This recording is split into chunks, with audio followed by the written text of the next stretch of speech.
Hi అండి, welcome back to my channel. ఈ పొడి వంకాయలతో కూడా గుత్తి వంకాయ చేసుకోవచ్చండి. మసాలా పెట్టి వంకాయలు తగినంత, ఇంకా ఆనియన్ పేస్ట్ పెట్టుకున్నాను. దాంట్లోకి ఉప్పు, కారం, పసుపు కూడా మిక్సింగ్ చేసుకొని పెట్టుకోవాలండి. కలుపుకొని పెట్టుకోవాలండి మసాలా. ఇంకా వంకాయలు 4 పలకలు పెట్టుకొని ఇంకా గుజ్జు అందులో పెట్టుకోవడం అండి. కొంచెం అల్లం పేస్ట్ కూడా అండి అందులో మిక్సింగ్ కూడా చేసుకోలేదు. ఎలా గుర్తుగా ఇలా పెట్టేసుకోవాలండి.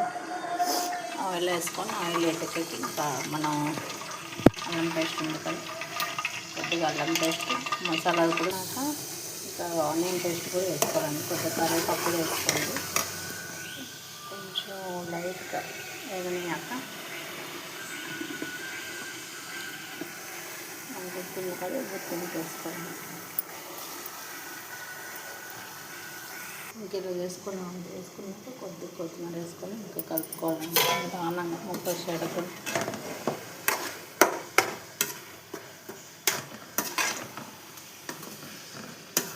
కొద్దిగా వాటర్ వేసుకోవాలి.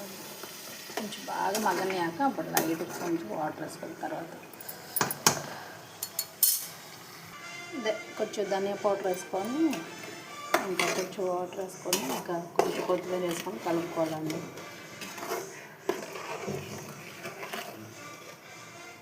కొంచెం బాగా దగ్గరకు వచ్చేవారు మనకి స్టవ్ ఆఫ్ చేసి వేడి అన్నంలోకి రొట్టెలో కూడా బాగుంటుందండి కర్రీ.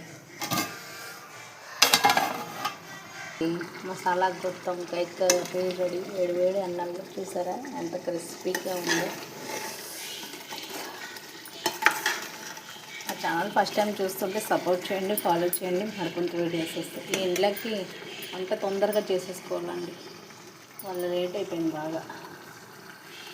అంతే అండి, మసాలా గుత్తి వంకాయ కర్రీ రెడీ. నచ్చితే లైక్ చేయండి, మా ఛానల్ని ఫాలో చేయండి. మరికొంత వీడియోస్ వస్తాయి. ఓకే ఫ్రెండ్స్, నెక్స్ట్ ఛానల్లో కలుద్దాం. బాయ్.